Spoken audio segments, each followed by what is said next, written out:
बिलासपुर जिला के सीपत के स्थानीय विश्राम गृह में भारतीय राष्ट्रीय मजदूर कांग्रेस के बैठक संपन्न हुई, जेमा इंटक के प्रदेश उपाध्यक्ष संजय सिंह, जिलाध्यक्ष विनय शुक्ला, इंटक के कार्यकारी जिलाध्यक्ष पिनाल उपवेजा, उपाध्यक्ष देवेंद्र सिंह, महामंत्री वैभव शर्मा शामिल हुए। बैठक में प्रमुख रूप से मजदूर मन होवैया समस्या, उद्योग मन में स्थानीय मजदूर मन रोजगार दे जाए पर रणनीति सहित विभिन्न मुद्दा के बारे में चर्चा करे गई। ये मौका में ब्लॉक इंटक अध्यक्ष दुर्गा तिवारी, उपाध्यक्ष विजय गुप्ता, उमेश चंद्राकर, बनियाडी सरपंच महेंद्र कश्यप एक एक करके क्षेत्र में होवैया समस्या उस संगठन के विस्तार लेके अपन अपन विचार रखे। बैठक के अध्यक्षता करत हुए इंटक के प्रदेश उपाध्यक्ष संजय सिंह कहिस कि संगठन के एकता बहुत जरूरी है। यह हमर सबले बड़े ताकत है। एकता ले बड़का से बड़का कार्य संपन्न हो जाते। कार्यकारी अध्यक्ष पिनाल उपवेजा कार्यकर्ता मन में जोश भरत हुए कहिस कि लोगन ला एकजुट करके कोनो भी समस्या के हल निकालना ही संगठन के प्रमुख उद्देश्य है। मजदूर के हित बर इंटक हमेशा उनकर साथ खड़े है। हमर सब्बो झनला एखर बर अपन अपन तन मन ले मजबूत होके चलना पड़ी।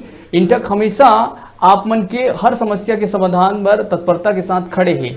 मजदूर मन के समस्या और अपन आत्मसम्मान के रक्षा बर हम सबों के एकजुटता अति आवश्यक है। स्थानीय मजदूर मन ला उद्योग मन में रोजगार मिले, ये कार्य कराना और हमारे संगठन के प्राथमिकता रही।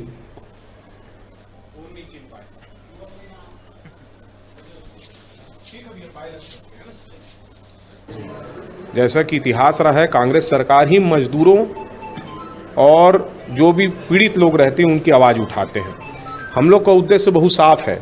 सबसे पहला उद्देश्य जो भी प्रवासी मजदूर भाई बहन जिन लोगों का काम अभी बाहर से छीना गया है, वो यहाँ आए हैं, उनको यहाँ के लोकल फैक्ट्रीज, चाहे वो सरकारी हो, गैर सरकारी हो, निजी हो, शासकीय हो, उनकी काबिलियत के अनुसार उनको वहाँ पर नौकरी दिलवाना।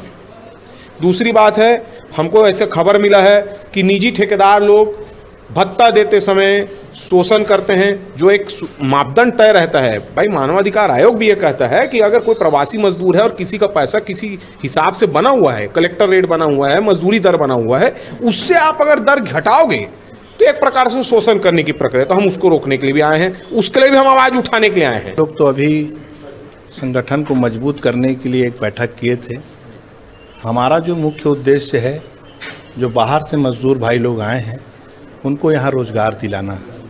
कोरोना का काल है, सभी के ऊपर आफत की दृष्टि आई हुई है, ये भी एक महामारी का रूप लेते जा रहे हैं।